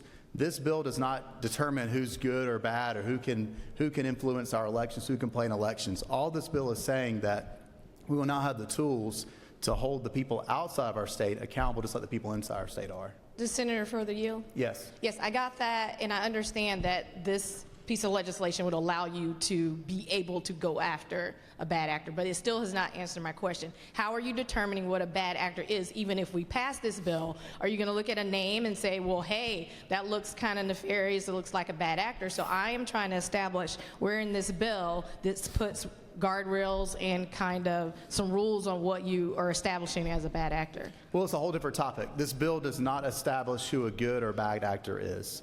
All this bill is doing is saying our Ethics Commission can go and do their job the same way they do it with groups inside Georgia, outside of our state. So the topic you bring up is a whole different topic. If you want to change the current rules, that'll be a whole different bill, different part of the code. This just says now we'll have the tools to know what is happening with these outside groups that come in. So the bill has nothing to do with that. Okay. I'm sorry, Senator. I'm still a little confused about what we're considering a bad actor. I think that's still not quite defined for me, and maybe I'm missing something, but... You're not missing something. It's not in the bill. That's not this bill. Right. So if you want to decide what a bad actor is, you could go to the code section that defines that, and we give the job to our Ethics Commission to regulate this and oversee this. This bill is just, again, making certain that those from outside of our state that are coming in and pouring money into elections play by the same rules. This doesn't change the rules themselves. Mm-hmm. So if we don't pass this, and that means those groups outside of our state, let's say you have a primary that you have someone running against you, you could have a group from outside of our state come in and directly violate the current rules or do things that deserve an investigation. If you don't pass this, we can't even investigate that. You couldn't hold that group accountable versus someone in Georgia who has to play by the rules. Okay. Does Senator further yield? Yes. Okay. I know we passed a bill somewhere around my first year, 2021, to allow the establishment of PACs. I think the governor uses one, these leadership PACs. How would that impact this bill? Because that particular bill does allow anyone to feed money into those PACs, and we're not investigating who they are or considering them bad actors. Yeah. So again, it's a whole different topic, how those PACs work, whether or not a PAC qualifies as someone that has the same rules for a campaign for a candidate. That's completely separate. And I understand the argument, but that's a whole separate issue. If you want to change that, you have to bring a different bill. The bill before us today is just about the enforcement and making sure everybody plays by the same rules. But you shouldn't oppose this because you don't like the rules. If there's a rule you don't like now, you should file a bill and change that rule versus saying, well, people inside our state have to abide by the rules, but I'm going to vote against this because outside groups shouldn't be held accountable. thank you, Senator. Recognize the senator from the 55th. Will the gentleman yield? Yes, sir. From my great hometown area, Griffin, That's Georgia. Right. I'm a little concerned that the previous senator stating about what is a bad actor, and in this atmosphere of politically charged going after each other and retribution, is there a provision, for example, that there must be probable cause to investigate, quote unquote, these particular bad actors, or how does that come about? Well, that's, again, I'm not an expert on election law. We're both attorneys in our areas we practice. I'm not an expert on that, but that's not part of this bill. So there's a whole process set up as to someone that has an allegation made against them, there's ethics complaint filed, and there's an investigation of that complaint. Then there's due process or the Administrative Procedures Act where someone can be heard. There's also a way to take that to a superior court to enforce those orders as well. There's a whole process and code that's set up. This doesn't change any of that. This just says groups outside of our state abide by the same rules that the groups inside of our state play by. Well, gentlemen, for the Yes, sir. I am a little concerned that this not be used as a political pawn to publicize that you're quote unquote investigating some group because you don't like their political views. Are there any safeguards that we can have so that someone does not abuse their power to publicize and put on the front page of the newspaper that they're investigating some group simply because they do not agree with their particular political views? Again, Senator, that's a different topic, but I would say instead this protects everybody because right now, look, we operate in the world of extremes a lot of times. Let's use an extreme example. If we do have a real bad actor, someone that we both would agree is a bad actor who doesn't want to play by our rules, it's very simple. Without this bill, if you vote against this bill, that bad actor could go one county over. Let's go to West Georgia. Instead of staying in Carroll County, they could go over and cross the state line, and they could then not have to play by our rules. And we'd have no way to even investigate that. And what I found as someone who's had a lot of elections over the years, people like to throw things out, and the best thing that could happen is to have an actual complaint filed so it can be investigated. Due process can be heard. Without this bill, you can't even have that due process. You won't even have a way to investigate someone that's being accused of doing something wrong outside of our state. So I think this actually brings more due process and makes certain that everybody plays by the same rules. Thank you, sir. I think you're helping me out. But so basically, this would be initiated with someone making a complaint, and then the body would then investigate those persons. Is that the way it would work? I think that the commission has the ability to also initiate their own investigations in addition to complaints. That doesn't change any of this. But yes, there still has to be an investigation first. And the first step you're doing with this bill is making sure that investigation can happen. Okay. I agree we should investigate quote-unquote bad actors if we can agree that they are bad actors. But are these complaints verified? Are they verified so that if you are lying on me, that I can come back and have some recourse? If the person is doing a false affidavit against my organization? Yeah, again, it's not part of the bill, but my understanding is there is due process or the Administrative Procedures Act where someone has a hearing if they're accused of something. And we're both lawyers. We know the best thing you want when you're accused of something and you're innocent is to have your day in court and to let the investigation play out versus leaving an allegation out there for the public to make their own decisions on. So this bill, again, does not change the current rules. It doesn't identify who's bad or who's good. All this is saying is that our commission that we've tasked with making those determinations and investigating these issues for us can do their job outside of the state of Georgia. Thank you. Thank you very kindly, sir. Thank you. You got one more question, Senator. Recognize Senator from 27th. Thank you, Mr. President. Chairman, do you yield? Yes, sir. Hi, I'm over here. This has to do with the State Ethics Commission, is that correct? That's correct. And is it not true that the State Ethics Commission, as you just said, either receives complaints and they can either administratively dismiss those complaints if there is no probable cause, or they can bring them before the State Ethics Commission, and or they can open ethics complaints of their own accord? Is that not correct? That's correct. And is it not true that this bill does not change any of that, and that the term bad actors is nowhere in the bill, but that is your own description essentially of what we're talking about here? That's correct. The bill has nothing to do with who's good or who's bad. Even the current process that we have, this bill again just makes certain that someone can't abuse our process, abuse our system by moving across the state line. Do you further yield? Yes. Isn't it true that it's not just a requirement that this bill is not trying to address even necessarily moving across state lines? But what this bill is trying to address, hypothetically, would be me hiring an out-of-state consultant to run negative ads against an opponent, knowing that if there was illegal money used in such a way that the State Ethics Commission does not currently have the ability to go subpoena the bank records of the out-of-state consultant. So what we are trying to do here is close a loophole that currently perhaps has been exploited. We don't really know if it's been exploited or not because we can't go do that. But this essentially will seek to stop the practice of using dark money to hire out-of-state consultants to prevent the State Ethics Commission from ever getting the sunlight into these matters. Is that not true? It's a great way of putting it. You make it personal for all of us as elected officials, all of us who have campaigns. If you vote against this bill, what you're doing is allowing yourself the ability to go and hire an outside consultant from a different state, a group from a different state, and they could then come and support your campaign, go against your opponent without playing by the same rules everybody else plays by. This makes certain that we all play by the same rules. And no further questions. Thank you. Recognize the senator from the 14th.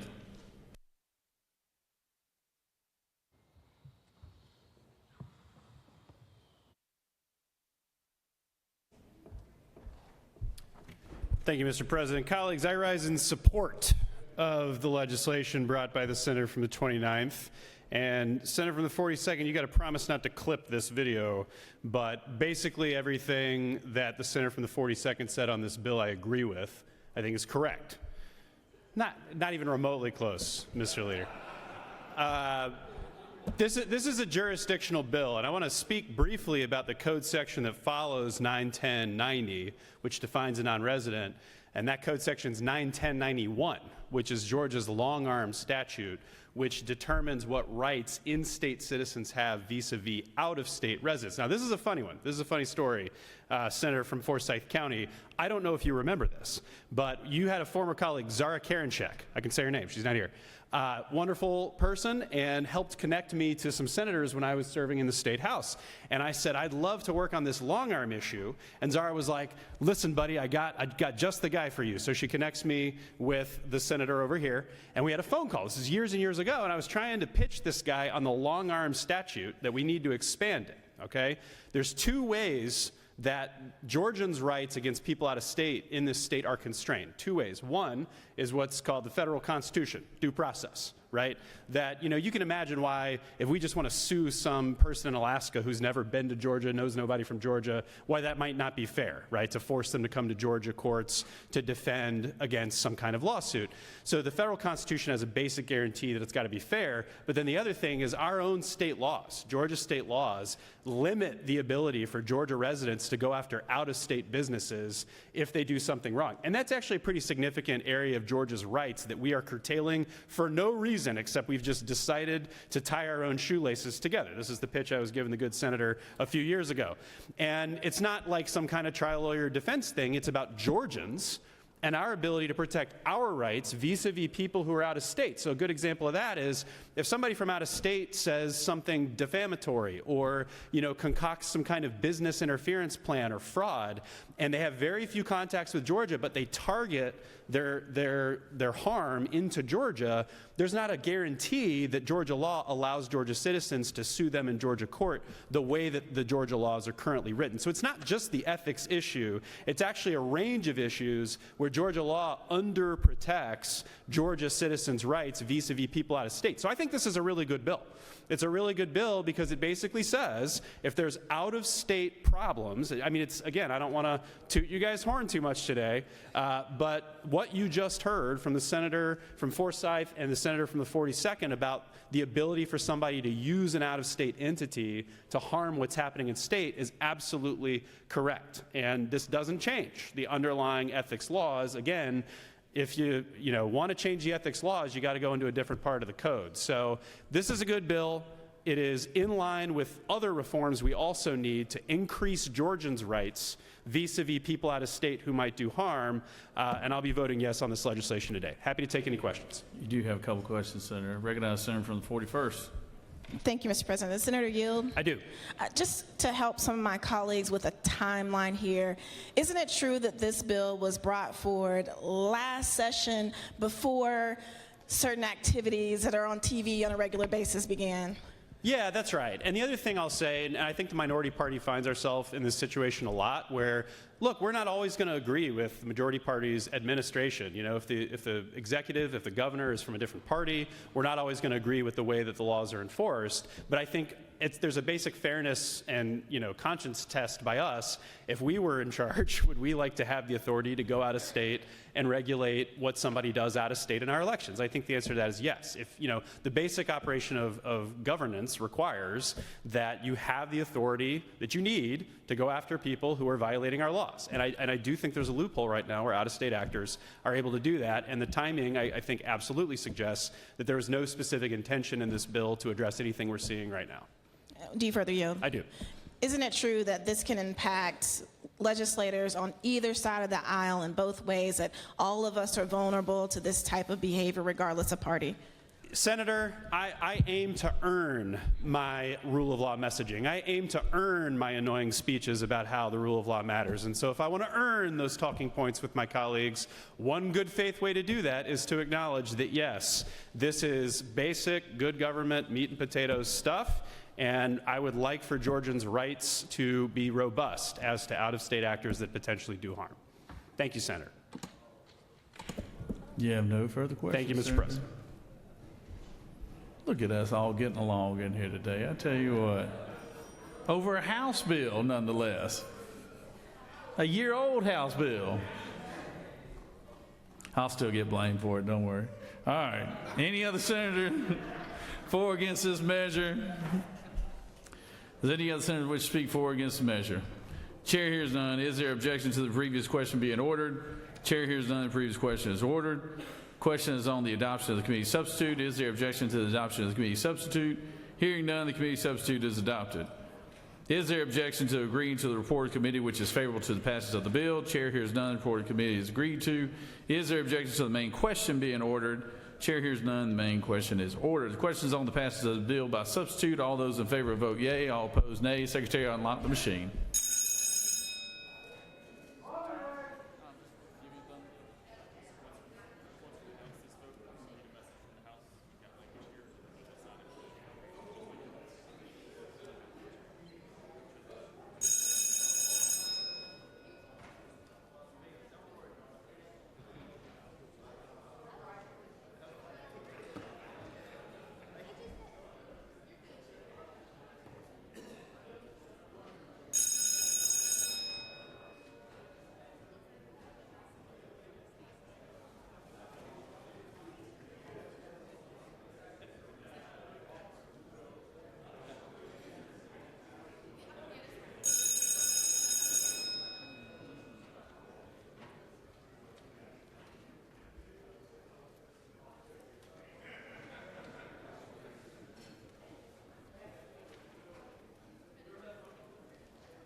On the passage of the bill, the yeas are 50 and the nays are 1. This bill, having received the requisite constitutional majority, is therefore passed by substitute.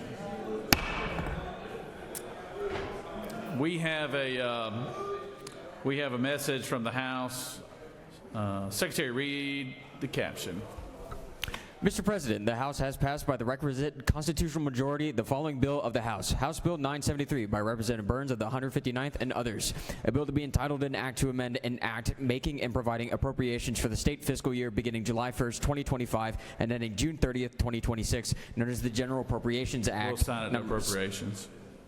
Mr. President, that completes the order. The House has given us the budget, so we will sign it to appropriations. And I now recognize the majority leader for a motion. Mr. President, I move that the Senate stand adjourned until 9 a.m. on Friday, February 6th. Majority leader has moved, but we have a few announcements here. Senator from the 36.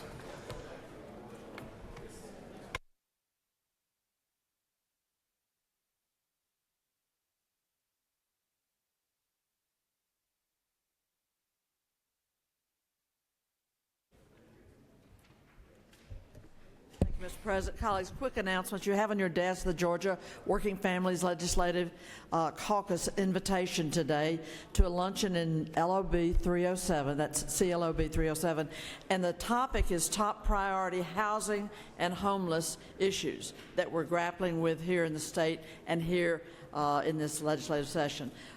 Thank you very much. You are all invited, and I hope to see many of you there. I yield.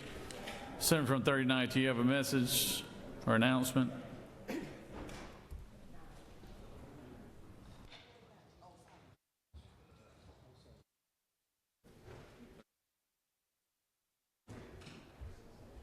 Quick announcement for anybody who's part of the Fulton County delegation. Today is Fulton County Day at the Capitol. There will be displays all throughout the South Stairs Rotunda, but a lunch for Fulton County delegation members is happening now in CAP 122 between 12:30 and 1:30. Please come by. Thank you. Recognize Pro Tem.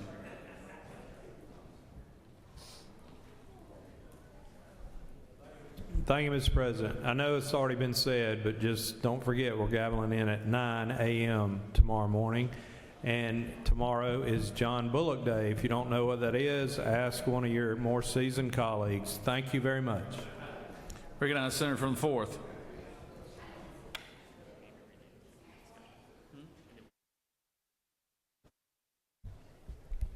Thank you, Mr. President. I just want to remind all colleagues that there is a joint press conference with the House at 1 o'clock on the South Steps on the literacy bill that was dropped as a companion bill yesterday by the Senate and by the House. So please join us and support the bill. Thank you. Thank you. Recognize Senator from the 55th.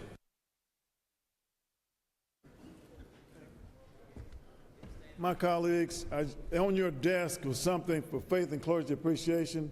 Recommend someone from your district who's a person of faith, whether from church, mosque, synagogue, etc., and consider co-hosting this thing. Let these people know that there is an obligation of as my distinguished colleague the whip stated this morning, there's an obligation for those of faith to do certain things. And let's, on your desk, turn it in. Thank you. Appreciate it. March the 3rd, Faith and Clergy Appreciation Day. Thank you. Secretary, read the announcements. The Rules Committee will meet upon adjournment in room 450 of the Capitol. The Education and Youth Committee has been canceled. The Judiciary Committee will meet in room 307 of the CLOB at 2 p.m. The State and Local Government Operations Committee will meet in Mezzanine 1 at 2 p.m. The Urban Affairs Committee will meet in room 125 of the Capitol at 2 p.m. The Regulated Industries and Utilities Committee will meet in room 450 of the Capitol at 3 p.m. The Insurance and Labor Committee will meet in Mezzanine 1 at 4 p.m. Mr. President, that completes the order. All right, any more announcements? Hearing none, the Majority Leader has moved that the Senate stand adjourned until 9 a.m. February 6th, tomorrow morning, 9 a.m., and it is John Bullock Day, I understand. So, all those in favor of the motion signify by saying aye. Aye. All those opposed, no. No. The ayes clearly have it. Y'all have a good day.